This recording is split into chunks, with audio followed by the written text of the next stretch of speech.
ফরিদপুরের কৃতি সন্তান মোহাম্মদ নাঈম শেখকে রেখে শ্রীলঙ্কার বিপক্ষে টি-20 সিরিজের জন্য বাংলাদেশের দল ঘোষণা।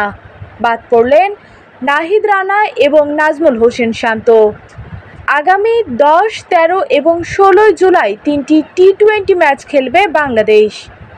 বাংলাদেশ দলের টি-20 দল লিটন কুমার দাস অধিনায়ক, তানজিদ হাসান তামিম, পারভেজ হোসেন ইমন, নাঈম শেখ, তাওহিদ হৃদয়, জাকের আলী অনিক, শামীম হোসেন পাটোয়ারি, মেহেদী হাসান মিরাজ, রিশাদ হোসেন, মেহেদী হাসান, মাসুম আহমেদ, তাসকিন আহমেদ, মুস্তাফিজুর রহমান, তানজিম হাসান সাকিব, মোহাম্মদ সাইফুদ্দিন।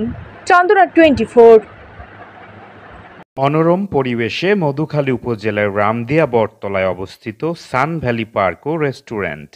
আজই পরিবার পরিজন ও বন্ধু বান্ধব নিয়ে চলে আসুন সান ভ্যালি পার্ক ও রেস্টুরেন্টে।